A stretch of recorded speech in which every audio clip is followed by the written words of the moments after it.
Okay, this is the next iteration on the design for the repo maker. This is the landing page. Just am experimenting right now with different copy and how to communicate what this is all about. The action is to create a repo. So you name your repo here. We also may need to add a field for the description. I noticed that we had that in the technical development. So we say get started.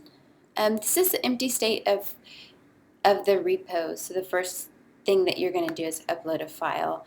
This view is showing the different states for an app after you add it. So this first one here is showing that the app icon will come in automatically as well as the name.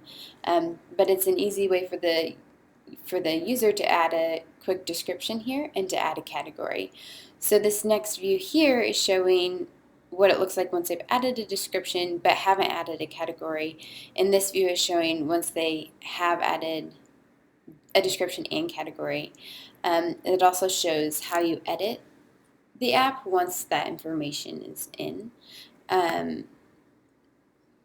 So it'd bring you to a view here where you could edit it further from there.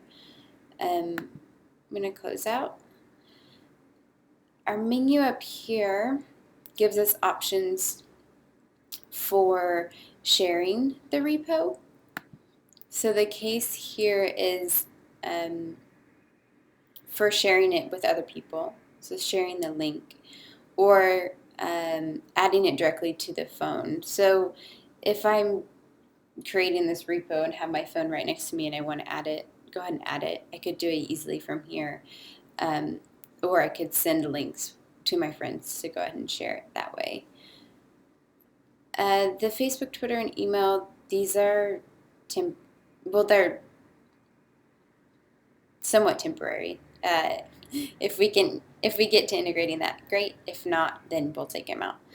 Our next option here is to preview it.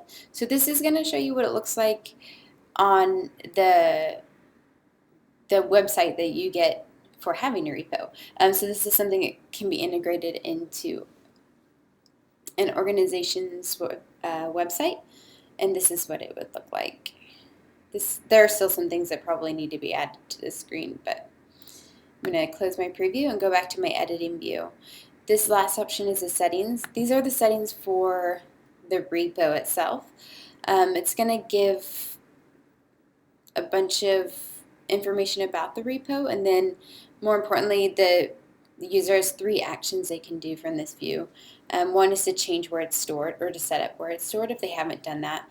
The second is to delete the repo altogether, and then we would have a hook to create a new repo here. So more on that later, but the last thing is we don't have this field right now, but if and once we do, people will be able to change the author name, so the name that shows up under the repo name that says by so-and-so. Right now in the mockup it says by umbrella.